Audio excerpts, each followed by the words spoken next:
Hey, what's up guys? Peter Diaz here coming at you today with a new video. Cold weather has already begun setting in here in the Northeast, so the season's pretty much over, with the exception of a handful of events, but a lot of stuff's been getting rained out.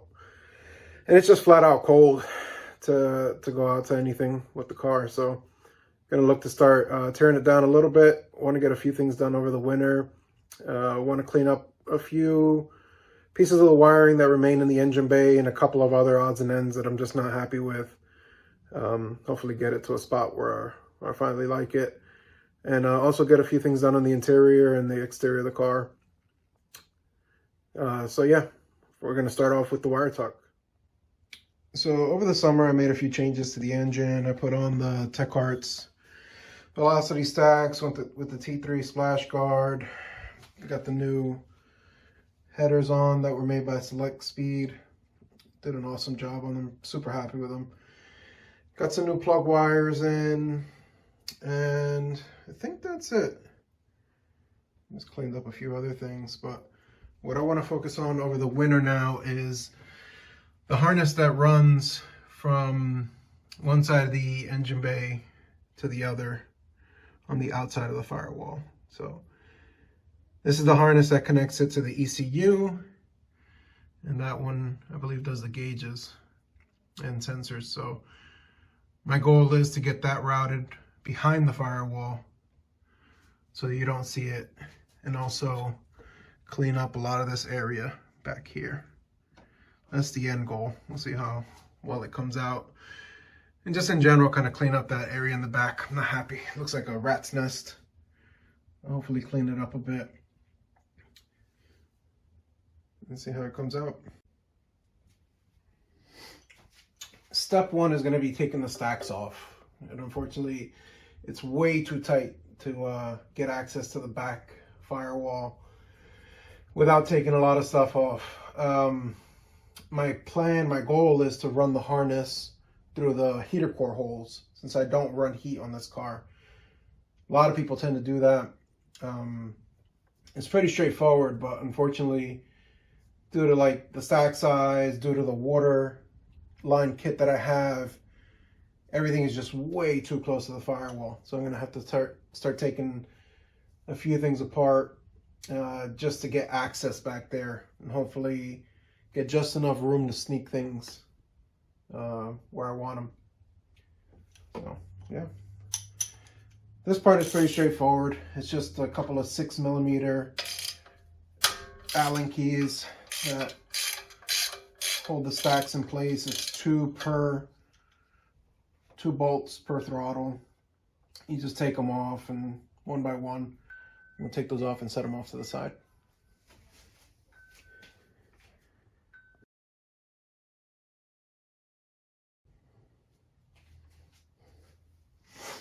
This one's ready to come off.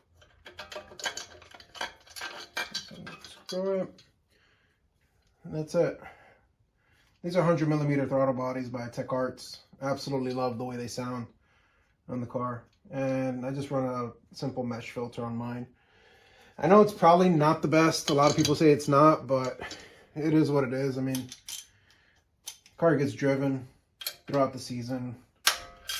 It's not like I'm daily driving it or anything. I'm sure the filter that I had on before was better for it overall, but I just love the look of the open throttles, love the sound of it, and love not having to pull up to an event and start popping the cover off and doing all that extra work.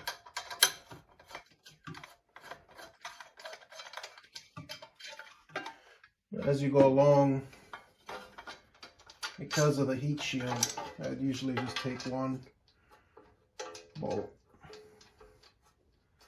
and pop it right into the front, just to keep the heat shield from falling off as you continue taking the rest of the stacks off.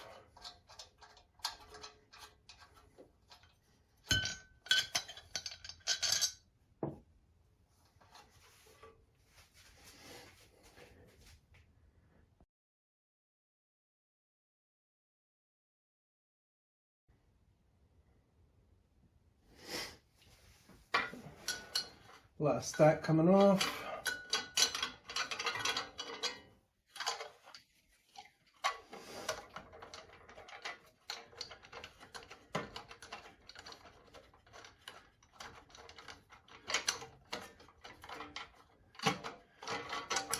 That's it. Thank goodness for these extended Allen keys that mount to a 3/8 inch drive socket wrench. That's what absolutely makes this doable. Otherwise, it is a pain and it never gets all the way tight. Lesson learned from the first time I tried to install these.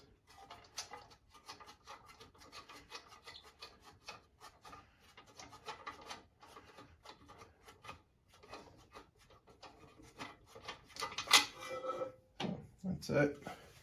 Shields off. One more thing out of the way. You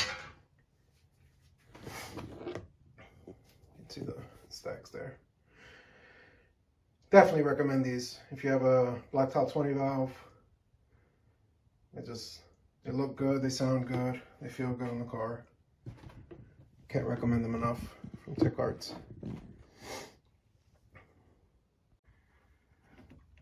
Now that the stacks are off, I'm gonna start taking these hoses off one by one, just get them out of the way so we can see how far back here we can get. We gotta get all the way back there to where the heater core is. That's a little bit hard to see. Let's see, all that. You gotta run all that wiring back and get to those heater core holes.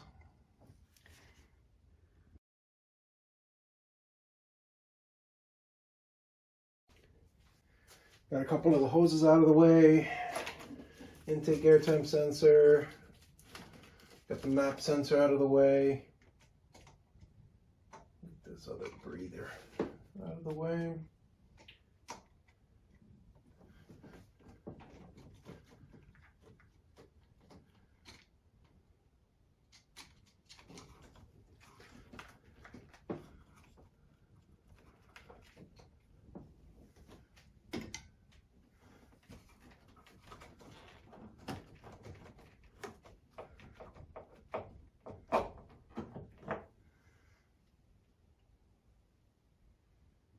Nice and clean.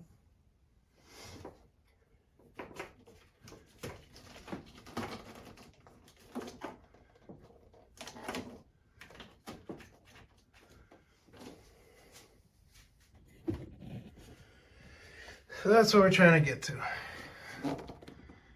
I previously capped the heater core off. There's just no room to snake lines back here to run the heat, so I just never connected it. And even in my old setup with the 16 valve, it never worked anyway, so I just didn't care. But keep taking this apart, and then we got to get on the inside, take the heater core and the heater box out so that we can keep going and pull all that through.